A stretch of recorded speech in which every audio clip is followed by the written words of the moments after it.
Hello guys, तो आज के मैं इस वीडियो में class 10th Punjab school education board की इकोनॉमिक्स के चैप्टर नंबर 1 के नेक्स्ट टॉपिक्स को करेंगे। इससे पहले मैंने कई टॉपिक्स को एक्सप्लेन कर दिया है, तो अगर आपको उन वीडियोस को देखना है तो आप प्लेलिस्ट में जाके देख सकते हैं या फिर वीडियो के डिस्क्रिप्शन में उन सारे टॉपिक्स के आपको लिंक मिल जाएंगे। तो चलिए आज का वीडियो में स्टार्ट करते हैं। तो सबसे पहला टॉपिक है हमारे पास आज का बैलेंस ऑफ पेमेंट, जिसको हम बोलते हैं भुगतान संतुलन। ये क्या चीज़ होता है? A chronological record of economic transaction by a country resident with foreigners, मतलब विदेशियों के साथ किसी देश के निवासियों द्वारा आर्थिक लेन देन का कालानुक्रमिक रिकॉर्ड। ठीक है, यानी कि क्या चीज़, जैसे मान लीजिए ये है इंडिया, ठीक है, और दूसरी तरफ हमारे पास अमेरिका। तो इंडिया और अमेरिका के नागरिकों के बीच जितने भी तरह का ट्रांजैक्शन हुआ है, जितने भी तरह के पैसों का लेन देन हुआ है, इन सभी के रिकॉर्ड को हम लोग क्या बोलते हैं? ठीक है, इन सभी के रिकॉर्ड को हम लोग बोलते हैं बैलेंस ऑफ पेमेंट। ठीक है, तो ये इकोनॉमिक ट्रांजैक्शन होता है, जरूर नहीं पैसे के फॉर्म में हुआ है, किसी भी चीज़ के जो फॉर्म में हुआ है, जिसकी कीमत है, कोई वैल्यू है। ठीक है, तो एक देश का दूसरे देश के साथ जितना भी इकोनॉमिक ट्रांजैक्शन होता है, ठीक है, इसके लेन देन को, रिकॉर्ड को ही हम लोग क्या बोलते हैं? इसके लेन देन के रिकॉर्ड को ही हम लोग बोलते हैं बैलेंस ऑफ पेमेंट, भुगतान संतुलन। ठीक है, तो चलिए नेक्स्ट टॉपिक की तरफ हम बढ़ते हैं।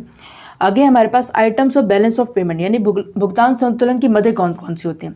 सबसे पहला होता है आइटम ऑफ करंट अकाउंट, यानी चालू खाते की मदद, यानी कि जितना भी देश में इंपोर्ट और एक्सपोर्ट होता है, यानी कि एक देश ने दूसरे देश से कोई भी सामान जो मंगाया है, ठीक है, या फिर कोई भी सामान जो भेजा है, तो इसका भी जो इकोनॉमिक एक्टिविटी होगी, इसका भी जो कीमत होगा, वो सारी की सारी चीज़ें बैलेंस ऑफ पेमेंट में काउंट होगी। ठीक है, दूसरा इंटेंजिबल और इनविजिबल गुड, जितने भी इंटेंजिबल मतलब और इनविजिबल मतलब ये ऐसे सामान जिसको आप टच नहीं कर सकते, देख नहीं सकते, इनका भी जो ट्रांजैक्शन होता है ना, ये भी किस में काउंट होते हैं? करंट अकाउंट पे काउंट होते हैं। ठीक है, भुगतान संतुलन पे काउंट हो जाते हैं। एग्जांपल के लिए जैसे मान लीजिए कि आपने कोई सॉफ्टवेयर खरीदा है, ठीक है, दूसरे कंट्रीज़ के साथ, तो सॉफ्टवेयर ऐसी चीज़ है जो ऐसा नहीं कि आप उसे टच कर सकते हो, देख सकते हो, ठीक है, मगर वो फिर भी नीड्स को पूरी करती है। ठीक है, वो इंटेंजिबल गुड्स है, तो इसकी भी जो कीमतों का इसकी भी तो कोई ना कोई वैल्यू है ना, तो इसका भी जो लेन देन हुआ है, इसकी भी जो कीमत होगी बैलेंस ऑफ पेमेंट में काउंट होगी। ठीक है, ये चीज़, तो हमने क्या चीज़ देखा? आइटम ऑफ करंट अकाउंट में देखा जितनी भी चीज़ आयात और निर्यात की जाती है, यानी मंगाई और भेजी जाती है, ये भी बैलेंस ऑफ पेमेंट में काउंट होता है। दूसरी, जो भी चीज़ इंटेंजिबल होती है, इनविजिबल होती है, यानी कि जिसे आप देख नहीं सकते, छू नहीं सकते, उसका भी जो लेन देन होता है, उसकी भी जो वैल्यू होती है, वो भी बैलेंस ऑफ पेमेंट में काउंट होती है। ठीक है, तीसरी चीज़ क्या चाहिए? आइटम ऑफ कैपिटल अकाउंट्स, यानी पूंजी खाते की मदद भी काउंट होती है। इसमें क्या चीज़ आता है? जितनी भी तरह का एक देश का दूसरे देश के साथ जितने भी तरह का प्राइवेट लोन हो गया, जितने भी गवर्नमेंट कैपिटल हो गया, ठीक है, जितने भी बैंक कैपिटल हो गया, इंपोर्ट एक्सपोर्ट हो गया, गोल्ड हो गया, ये सारी जो चीज़ें होती हैं अलग अलग, ये सभी किस में काउंट होती है? बैलेंस ऑफ पेमेंट में काउंट होती हैं। ठीक है, यानी सरकार ने अगर किसी भी तरीके का लोन लिया हुआ है, ठीक है, किसी भी तरीके की गवर्नमेंट कैपिटल ली हुई है, ठीक है, बैंक की कैपिटल अगर ली हुई है कि किसी दूसरे बैंक से उधार लिया हुआ है, ठीक है, कोई भी सामान मंगाया गया है या फिर भेजा गया है, ठीक है, ये सारी की सारी जो चीज़ें होती हैं, ये बैलेंस ऑफ पेमेंट में काउंट होती हैं। ठीक है, तो ये टॉपिक आपको समझ में आ गया होगा। तो चलिए बढ़ते हैं नेक्स्ट टॉपिक की तरफ। नेक्स्ट टॉपिक है हमारे पास मॉनेटरी पॉलिसी। चलिए, मॉनेटरी पॉलिसी यानी कि मौद्रिक नीति, ये क्या चीज़ होता है? Monetary policy is the processes by which a central bank controls countries' money supply and interest rate to stabilize the economy and control inflation। इसका मतलब क्या है? मौद्रिक नीति वह प्रक्रिया है जिसके द्वारा केंद्रीय बैंक अर्थव्यवस्था को स्थिर करने और मुद्रास्फीति को नियंत्रित करने के लिए देश की मुद्रा आपूर्ति और ब्याज दरों में नियंत्रित करता है। यानी सिंपल सी भाषा में समझते हैं क्या चीज़ होता है। मौद्रिक नीति का सिंपल सा मतलब है कि सरकार क्या करती है, पूरी तरीके से पैसे को कंट्रोल करके रखती है। ठीक है, मनी की सप्लाई को कंट्रोल करके रखती है। जैसे मान लो वाटर सप्लाई है, ठीक है, आपके घर में जो पानी आ रहा होता है, तो वाटर सप्लाई को आप कैसे कंट्रोल करते हो? जो टोटी होती है, टैप होती है, उसको कम या ज़्यादा करके आप वाटर सप्लाई को मैनेज करते हो। इसी तरीके से सरकार ये देखती है कि कब मनी सप्लाई को, यानी कि पैसे की सप्लाई को जनता में बढ़ाना ज़रूरी है और कब पैसे की सप्लाई को जनता में कम करना ज़रूरी है। ठीक है, यानी एक तरीके से गवर्नमेंट ये डिसाइड करती है कि आपके जेब में कितना पैसा होना चाहिए, और सरकार जब चाहे उस पैसे को बढ़ा भी सकती है और सरकार जब चाहे उस पैसे को कम भी कर सकती है। यानी कि ओवरऑल सरकार पैसे को कंट्रोल करके रखती है कि कितनी मनी सप्लाई एक सोसाइटी के अंदर, मार्केट के अंदर बढ़ानी और कितनी कंट्रोल करनी है। ठीक है, ताकि बहुत ज़्यादा महंगाई ना बढ़ जाए और बहुत ज़्यादा एक तरीके से बोला जाए कि बहुत ज़्यादा लोगों की डिमांड ना बढ़ जाए, इस चीज़ को कंट्रोल करके रखती है। ठीक है, कैसे कंट्रोल करती है ये चीज़ देखिए। तो मौद्रिक नीति के तहत अर्थव्यवस्था में पैसे की सप्लाई को कम या ज़्यादा किया जाता है। इसके निम्न कारण है। इसके कारण क्या है, क्यों किया जाता है? सबसे पहले अर्थव्यवस्था के विस्तार के लिए, यानी कि इकोनॉमी को बढ़ाने के लिए। दूसरा, महंगाई पर नियंत्रण करने के लिए। तीसरा, बेरोजगारी को कम करने के लिए। अब ये चीज़ें कैसे होती हैं मैं थोड़ा सा एक्सप्लेन करूँगा अभी आगे के जो हम टॉपिक पढ़ेंगे तो। ठीक है, अभी देखिए इस टॉपिक में हम डिस्कस करेंगे। तो मौद्रिक नीति के जो प्रकार होते हैं, टाइप्स ऑफ मॉनेटरी पॉलिसी, दो तरह के होते हैं। सबसे पहली जो टाइप होते हैं इसको हम बोलते हैं विस्तारवादी मौद्रिक नीति, यानी एक्सपेंशनरी मॉनेटरी पॉलिसी। ऐसा इसमें क्या चीज़ होता है? विस्तारवादी मौद्रिक नीति में क्या होता है, सरकार जो होती है ऐसी पॉलिसी के तहत इकोनॉमी में मनी सप्लाई को बढ़ाई जाएगी, यानी कि पैसे की सप्लाई को बढ़ाई जाएगी। ठीक है, अब इससे क्या चीज़ होगा? पहली बात तो समझो सरकार पैसे की सप्लाई को बढ़ाती कैसे। देखो, सरकार किसी भी प्रोडक्ट के दाम को, रेट को क्या कर सकती है, कम कर सकती है। मान लो कि कोई भी सामान था आपका 100 रुपये का आता था, ठीक है, अब सरकार ने उसके रेट को 90 रुपये कर दिया।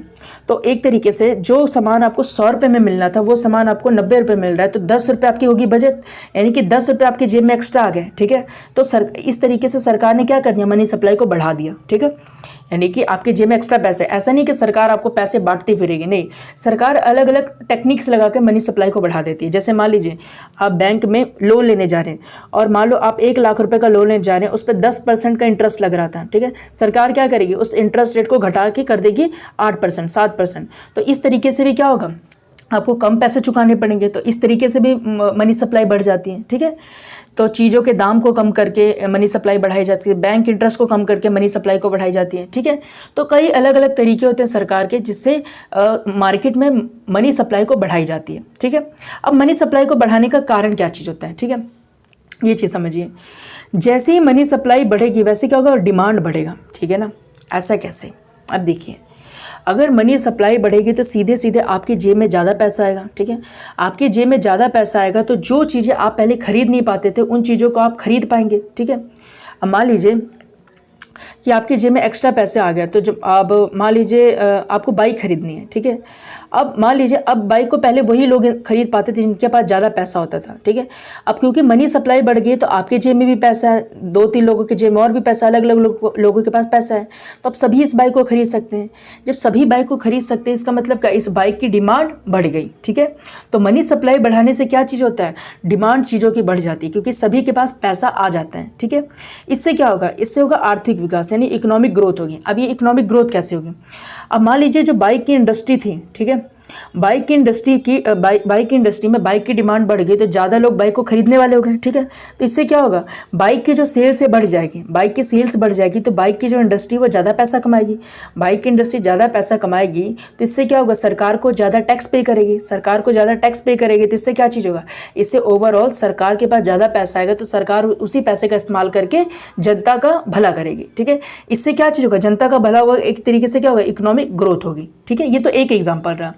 और क्या चीज़ होगा, ब्याज की दरों को कम करना। ये तो मैंने बता दिया कि सरकार मनी सप्लाई को कैसे बढ़ाती है, ब्याज की दर को कम करके। ठीक है, अब आगे क्या चीज़ है, इसके अलावा क्या होगा, आर्थिक गतिविधियों में वृद्धि हो जाएगी, इकोनॉमिक एक्टिविटी में बढ़ जाएगा। ठीक है, क्योंकि जैसी जनता के पास पैसा आएगा उस जनता को उस पैसे से जनता क्या करेगी, अलग अलग एक्टिविटीज़ में इन्वॉल्व होगी, कोई नई सामान खरीदेगा। ठीक है, कोई नया बिजनेस स्टार्टअप करेगा, क्योंकि इंटरेस्ट रेट घट गया तो आप बैंक से लोन भी ले सकते हो ना। बैंक से लोन लोगे तो अब आपको अपना बिजनेस स्टार्टअप करने के लिए सरकार को कम इंटरेस्ट रेट पर, बैंक को कम इंटरेस्ट रेट पर पैसे चुकाने होंगे। तो इससे क्या होगा, ज़्यादा से ज़्यादा स्टार्टअप्स होंगे, ज़्यादा से ज़्यादा स्टार्टअप्स होंगे तो बहुत सारे लोगों को रोज़गार मिलेगा, रोज़गार मिलेगा तो सरकार के पास टैक्स जाएगा, लोगों की लाइफस्टाइल बेहतर होगी। ठीक है, तो मनी सप्लाई बढ़ाने से सारे फ़ायदे होते हैं। ठीक, एम्प्लॉयमेंट की अपॉर्चुनिटीज़ लोगों में बढ़ जाएगी। ठीक है, अब लेकिन इससे एक नुकसान भी होता है, अगर ज़्यादा पैसा लोगों के पास होगा तो क्या होगा, मुद्रास्फीति बढ़ेगी, यानी इन्फ्लेशन भी बढ़ जाएगा। अब कैसे समझिए, मैंने वही बाइक का एग्जांपल लो, अगर ये बाइक मान लो पहले 1 लाख रुपए की थी और ख़रीदने वाले सिर्फ मान लो 2 लोग थे तो 1 लाख रुपए में बाइक मिल जाएगी। ठीक है, अब इसी बाइक को खरीदने वाले 10 लोग हो चुके हैं और बाइक मान लो 2 ही है। ठीक है, तो इससे क्या होगा, ये बाइक किन 2 लोगों को मिलेगी, ये बाइक उन 2 लोगों को मिलेगी जो सबसे ज़्यादा पैसा देने के लिए तैयार होंगे। ठीक है, तो इस बाइक की कीमत 1 लाख से बढ़ाकर कर दी जाएगी 2 लाख। ठीक है, यानी एक तरीके से क्योंकि रिसोर्स हमारे पास लिमिटेड है ना, जो भी चीज़ें जो भी संसाधन हमारे पास है लिमिटेड है, ठीक है। तो इस तरीके से क्या होगा, अगर किसी भी चीज़ की डिमांड बहुत ज़्यादा किसी भी चीज़ की डिमांड बहुत ज़्यादा बढ़ जाएगी तो उसकी सप्लाई क्या होगी, ऑटोमेटिक कम हो जाएगी। और डिमांड जब बढ़ती है तो एक चीज़ याद रखना, डिमांड बढ़ती है सप्लाई कम होती है तो क्या चीज़ होता है, इन्फ्लेशन आता है, ठीक है, महंगाई आ जाती है, ठीक है। 1 किलो टमाटर है, 1 किलो टमाटर को खरीदने वाला पहले एक ही इंसान था, तो मान लो उसकी प्राइस थी 10 रुपये। अब उसी 1 किलो टमाटर की जो डिमांड रखने वाले लोग हैं वो 10 हो गए, तो क्या होगा, इस टमाटर की प्राइस बढ़ा दी जाएगी, ठीक है। तो इस तरीके से होता है, अगर मॉनेटरी पॉलिसी में मनी सप्लाई को बढ़ा दिया जाएगा तो इन्फ्लेशन बढ़ने का भी खतरा रहता है, ठीक है, ये चीज़। अब अगला चीज़ हम देखते हैं जिसे हम बोलते हैं संविदात्मक मौद्रिक नीति, कॉन्ट्रैक्चुअल मॉनेटरी पॉलिसी। ये क्या होता है, इस नीति के तहत इकोनॉमी में मनी सप्लाई को कम किया जाता है, ठीक है। A policy under which the money supply in the economy will be decrease. अब मनी सप्लाई को कम क्यों किया जाता है, ठीक है। अब देखो कैसे कम किया जाता है, पहले तो ये समझो। अगर मनी सप्लाई को कम करना है तो सरकार इंटरेस्ट रेट बढ़ा देगी, ठीक है ना। अब मान लो वही 1 लाख का लोन जब आपको 8% पे मिल रहा था, सरकार क्या करेगी, अगर आपकी जेब से ज़्यादा पैसा खींचने के लिए उसी इंटरेस्ट को 10% कर देगी। यानी कि क्या, अब आपको ज़्यादा पैसा पे करना पड़ेगा सरकार को, यानी आपकी जेब से पैसा गया, यानी कि क्या हुआ, मनी सप्लाई कम हो गई, ठीक है। कोई किसी भी सामान के प्राइस में सरकार इंक्रीमेंट कर देगी। कोई सामान अगर 10 रुपये का था तो सरकार ने कर दिया 15 रुपये, तो आपको 5 रुपये एक्स्ट्रा देना पड़ेगा, तो इससे भी क्या होगा, मनी सप्लाई कम हो गया, ठीक है। तो ऐसा क्यों करती है सरकार, ऐसा इसलिए भी करती है क्योंकि हमारे पास रिसोर्स क्या चीज़ है, रिसोर्स हमारे पास है लिमिटेड, ठीक है। अगर सभी के पास पैसा बहुत ज़्यादा आ जाएगा तो सभी लोग बहुत ज़्यादा डिमांड करने लग जाएंगे रिसोर्सेज की, ठीक है। अब सरकार के पास इतने रिसोर्सेज है नहीं कि सभी को वो रिसोर्स दे पाएँ, इसी वजह से सरकार क्या करती है, मनी सप्लाई को कम कर देती है ताकि बहुत ज़्यादा लोग रिसोर्सेज की मांग ना करें, ठीक है। बहुत ज़्यादा लोग मांग नहीं करेंगे तो क्या चीज़ होगा, रिसोर्स उसी को मिलेगा जिसके पास पैसा होगा, ठीक है ना। रिसोर्स अगर किसी कंट्री में ज़्यादा होंगे तो सरकार मनी सप्लाई को बढ़ा देगी, अदरवाइज जिस कंट्री में रिसोर्स कम होंगे मनी सप्लाई को कम कर देगी, ठीक है ना। अगर ऐसा नहीं करती सरकार, अगर मनी सप्लाई को भी बढ़ा दे रही है और रिसोर्स भी हमारे पास लिमिटेड है, तो इसका नुकसान क्या होगा कि वो सामान का रेट जो होगा वो महंगा हो जाएगा। अभी मैंने पहले भी आप लोगों को बताया था, ठीक है। अब इसके अलावा क्या चीज़ होता है, जब मनी सप्लाई कम होती है तो इकोनॉमिक एक्टिविटीज़ कम हो जाती हैं, ठीक है। अब वही बाइक इंडस्ट्री दे लो, कोई किसी भी सामान को खरीदना हो, वो सारी एक्टिविटीज़ सब धीरे धीरे कम हो जाएंगी, ठीक है, क्योंकि लोगों के पास पैसा ही नहीं होगा। और इससे क्या होगा, इकोनॉमिक डेवलपमेंट भी डाउनफॉल में आएगा। इससे क्या होगा, बेरोजगारी बढ़ जाएगी, क्योंकि मनी सप्लाई नहीं है तो लोग स्टार्टअप्स नहीं करेंगे, बिजनेसेस नहीं ग्रो होंगे, तो इससे क्या होगा, लोगों को रोजगार भी नहीं मिलेगा, यानी कि अनएम्प्लॉयमेंट रेट भी बढ़ेगी, ठीक है।